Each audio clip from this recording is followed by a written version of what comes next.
Oi, gente, boa tarde, como estão? Eu espero que muito bem, tá certo? Espero também que a gente retorne em breve às aulas presenciais, que eu já estou com muita saudade de vocês, tá bom? Hoje nós vamos falar da nossa aula sobre estilo e linguagem do texto empresarial moderno, tá ok? E eu vou fazer algumas explicações aqui, depois eu já vou passar a atividade para vocês, que eu vou descrever direitinho lá no Google Sala de Aula, tá ok?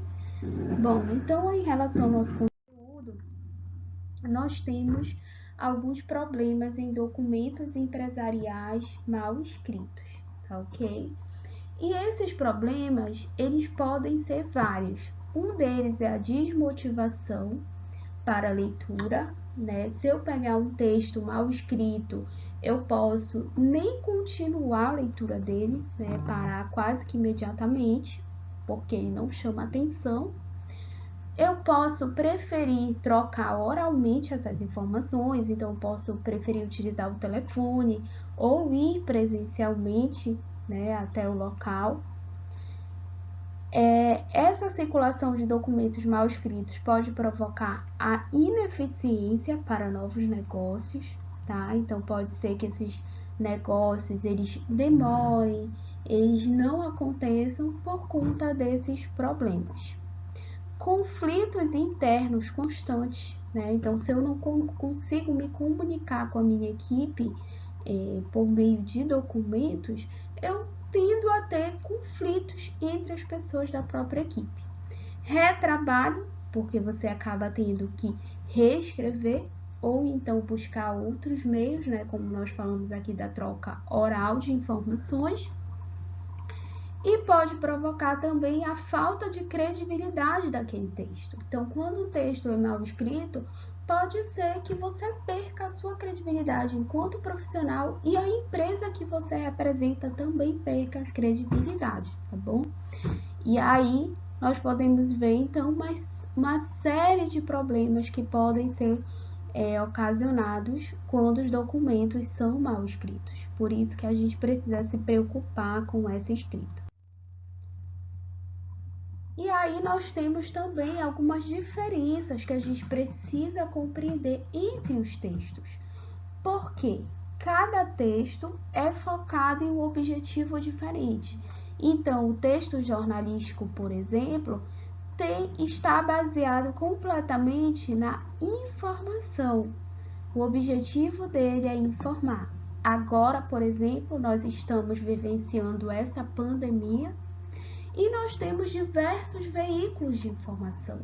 E é uma profusão de informações de diversas fontes e a gente precisa saber que informações são confiáveis, no que a gente pode confiar, no que a gente não deve, enfim.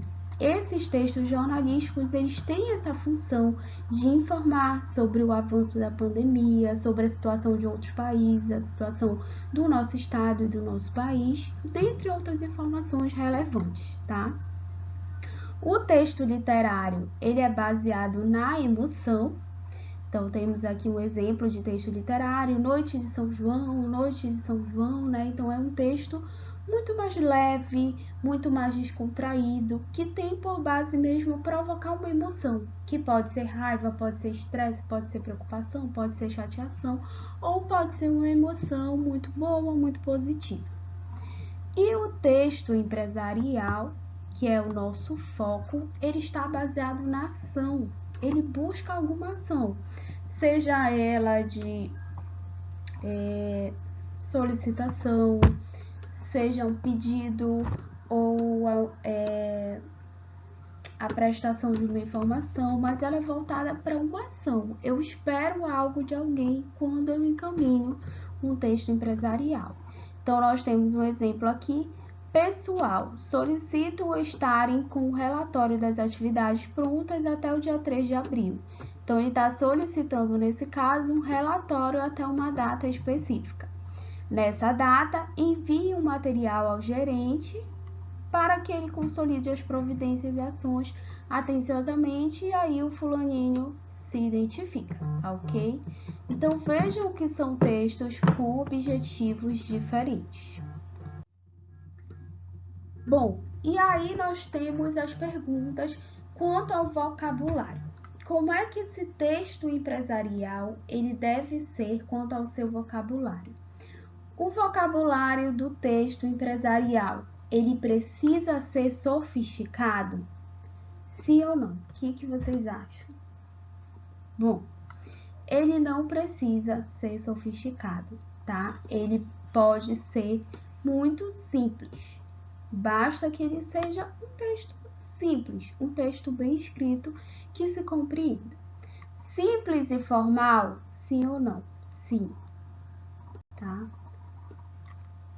Informal, não, porque se trata de uma comunicação mais séria, mais formal. Então, ele precisa ser simples e formal. Quanto às frases desse texto empresarial, elas precisam ser mais curtas? Sim ou não? Sim, porque quando é curto, percebam, gente, não é incompleto. É curto, mas não deixa de dar as informações necessárias. Longos, sim ou não? Não. Evitar frases longas, exceto quando necessário. Rebuscados, sim ou não? Não também. Como eu falei, precisa ser uma linguagem simples e as frases precisam ser igualmente simples. Então, aqui nós temos as respostas conforme eu falei para vocês. Sofisticado, não. Simples e formal, informal, não também. Quanto às frases, mais curtas, sim. Longas, não. Rebuscadas, não.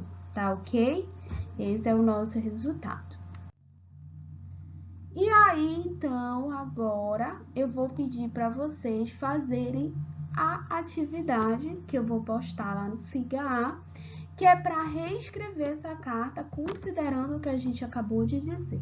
Então, essa é uma carta rebuscada, é uma carta antiquada, com vários termos desnecessários, né, alguns probleminhas aí de formatação, mas a formatação vocês não vão considerar ainda, porque a gente ainda vai ter aulas posteriores sobre formatação.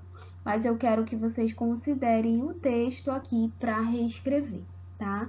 Além dessa atividade, eu vou passar também outra atividade para vocês, que são alguns exercícios sobre o que a gente acabou de falar, tá ok? Para vocês fazerem e depois a gente vai corrigir aqui, tá bom? Eu vou fazer essa correção, mas primeiro eu vou dar um tempo de mais ou menos uma semana, mais ou menos não, uma semana para vocês fazerem a atividade e a gente corrigir depois, tá ok? Um abraço e até logo!